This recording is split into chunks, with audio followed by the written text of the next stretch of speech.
Estamos aqui com a advogada do Sindimetal, Maria Eugênia Neves Santana, que hoje responderá algumas dúvidas sobre o adicional de insalubridade. Olá, Maria Eugênia. Olá. Eu queria saber primeiro, o que é um trabalho insalubre?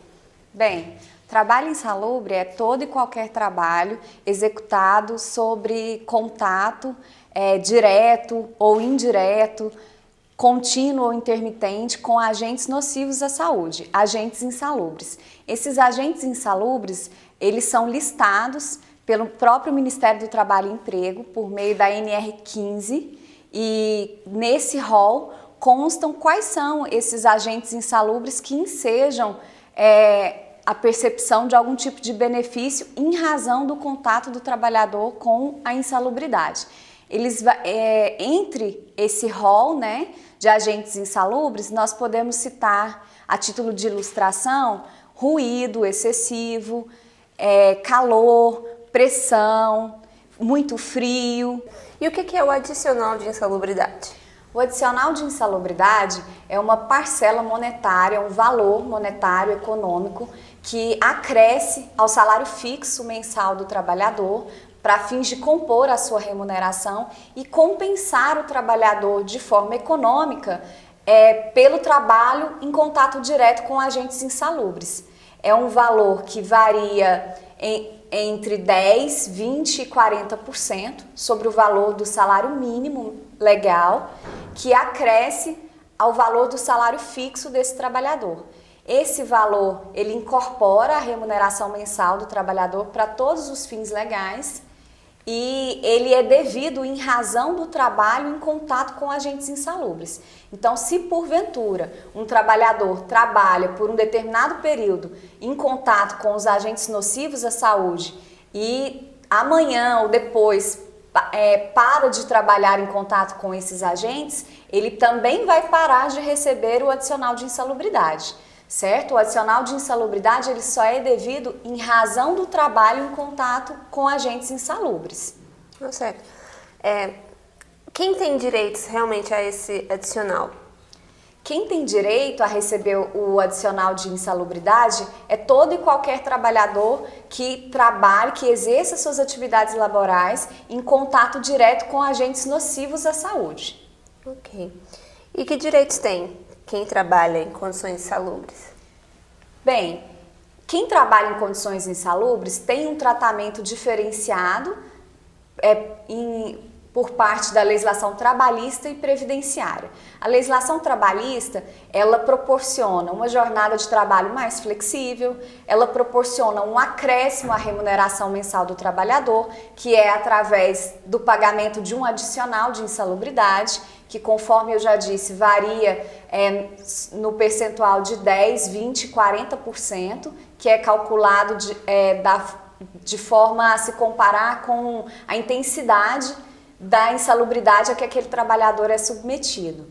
E além disso, no âmbito previdenciário, esse trabalhador ele também terá um tratamento especial. Existem as aposentadorias especiais, que são aposentadorias que requerem um prazo menor do que as aposentadorias convencionais de trabalho daquele trabalhador, porque ele trabalhou por quase todo o período de trabalho dele, ou todo, em contato direto com agentes insalubres. Então, em vez de ele ter um requisito de 35 anos de trabalho ou 30, ele terá um requisito de 15 a 25 anos no máximo de tempo de trabalho, junto à Previdência Social para fins de aposentadoria. E o cálculo do benefício previdenciário dele de aposentadoria também será mais vantajoso, não incidirá o fator previdenciário. Porque aquele trabalhador, ele já teve um sofrimento ao longo da vida útil dele de trabalho. Ele já foi desfavorecido, que é por conta dos agentes nocivos à saúde que ele teve contato ao longo de toda a vida de trabalho. Então, essa foi uma forma que a legislação achou de compensá-lo. Tá certo. Quem é o responsável por verificar a insalubridade do ambiente? Bem, a insalubridade, ela deve ser verificada sempre por um técnico, um perito. Esse perito, ele pode ser um médico do trabalho ou um engenheiro do trabalho. É feito um relatório, um programa até de apuração dos graus, da intensidade da insalubridade a que os trabalhadores de uma determinada área ou de uma determinada empresa são submetidos. Esses laudos são registrados junto à Previdência Social e ao Ministério do Trabalho e Emprego, e somente através deles é que uma empresa é obrigada a pagar o adicional de insalubridade para os seus trabalhadores. Ok. O que o trabalhador deve fazer se achar que trabalha em um local insalubre? Bem, inicialmente ele deve buscar informações. Se ele tiver acesso à internet, facilmente ele conseguirá essas informações. Basta ele digitar lá no Google mesmo, insalubridade ou NR15, que ele vai encontrar o rol de atividades insalubres. Verificar então, após isso, se a atividade que ele exerce está relacionada àquela listagem, ou então, se ele não encontrar e ainda assim persistir a dúvida, o melhor seria ele procurar a ajuda de um profissional. Então, nós já salientamos desde então que o sindicato está à disposição para esclarecer toda e qualquer dúvida nesse sentido. Então, o melhor seria que o trabalhador buscasse informações junto ao seu sindicato profissional. Tá certo. Quais os benefícios que um trabalhador que recebe corretamente o adicional tem?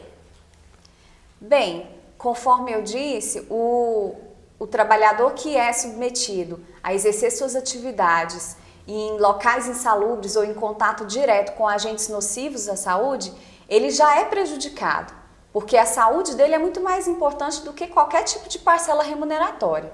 Então, em razão disso, o benefício que ele tem da legislação seria o adicional de insalubridade em forma pecuniária, né, que é um valor monetário que ele vai receber além do salário fixo dele mensalmente, e um tratamento mais benéfico perante a legislação previdenciária. Ele vai ter melhores e mais acessíveis condições de aposentadoria e de outros benefícios previdenciários em razão do trabalho contínuo e duradouro ao longo de toda a vida útil de trabalho em condições de insalubridade. E quais são os prejuízos para aqueles que não recebem? Os prejuízos são que ele terá uma saúde precária, né? E além de viver em condições ruins de trabalho e percorrer a jornada laboral sem receber qualquer contraprestação por essa submissão ao trabalho em condições insalubres, ele não terá benefício algum da legislação, porque a legislação só ampara quem tem essa situação comprovada documentalmente. Então, quem não tem, porque não recebe o adicional, então não vai ter prova no contra-cheque de que faria jus a esse adicional, a empresa certamente não terá laudos técnicos comprovando a existência da insalubridade. Então, para o mundo jurídico, ele jamais foi submetido àquela situação. Somente a saúde dele é que vai acusar essa situação no futuro. Tá certo. Para finalizar, Maria Eugênia, com que os trabalhadores mais confundem insalubridade? Bem, os trabalhadores em geral confundem a insalubridade com a periculosidade, que é um outro adicional devido a quem trabalha em condições periculosas, ou seja, perigosas, em condições de risco à vida. Que são em contato direto com eletricidade, com radiação, entre outros. E aqui os nossos trabalhadores metalúrgicos, eles confundem muito o adicional de insalubridade com o adicional de assiduidade, que é um adicional devido, é um bônus, devido em razão da nossa norma coletiva de trabalho, que se dá de forma absolutamente contrária ao que é requisito para o oferimento de adicional de insalubridade. O nosso adicional de assiduidade, que é devido aos nossos trabalhadores metalúrgicos, porque não é uma norma de ordem pública, não é uma norma que se aplica de forma geral, ela se aplica somente aos trabalhadores metalúrgicos aqui da nossa base territorial, e é devido em razão da assiduidade do trabalhador ao trabalho, então da frequência, que não tem nada a ver com o adicional de insalubridade, mas eles geralmente sempre confundem os dois adicionais. Tá certo, muito obrigada por responder nossas dúvidas. Tá, de nada.